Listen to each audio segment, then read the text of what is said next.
Hi everyone, namaste. Welcome to my vlog. हजुरहरूले थाहा पाइसक्नुभयो होला आजको घुमघाम कहाँको भनेर.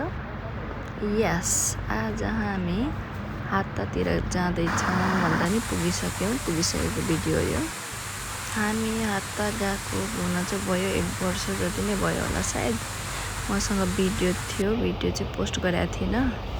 तर आजसम्म त यहाँ धेरै चेन्जहरू पनि आइसक्यो होला. हामी जाँदाखेरि चाहिँ यस्तो थियो. जोस घुम्नको लागि एकदम राम्रो ठाउँ रहेछ. हेर्नलाई है, सिनहरू पनि राम्रो, फोटोसोटो खिच्नलाई पनि है. यो वरिपरि चाहिँ हिँडेरै सबै घुम्नुपर्ने भएर पनि होला हामी चाहिँ लास्टै थाक्यौँ कि. यो भर्याङ हेर्दाखेरि सानो देखियो पनि एकदम धेरै 100 स्टेप थियो होला सायद हामीले गर्दाखेरि चाहिँ. यो माथिदेखि तल पुग्दाखेरि त मान्छे त लास्टै थाक्ने रहेछ भाइ यो सिँढीमा.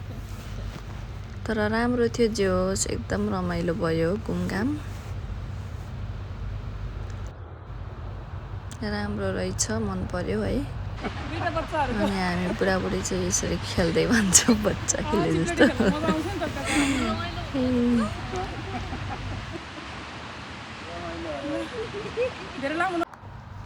अनि अर्को यो ड्याम बनाएको रहेछ है, कस्तो राम्रो पोखरी जस्तो है. बोटिङ पनि गर्न मिल्ने रहेछ.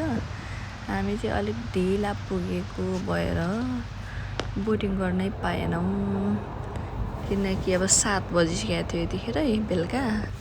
अनि 7 बजेपछि हामीले बोटिङ स्टार्ट गऱ्यौँ भने त हामी त बिचमा पुग्दाखेरि 8 बज्दै बज्ने भयो. 8 बजिसक्दाखेरि त अँध्यारो हुने. अनि अँध्यारो भएपछि त पानीमा के गर्नु भनेर हामी चाहिँ बोटिङ नगरी फर्क्यौँ त्यो दिनमा, खालि घुमेर. दुबईमा हुनुहुन्छ भने यो एउटा ठाउँ पनि घुम्न नछुटाउनु होला, राम्रो छ.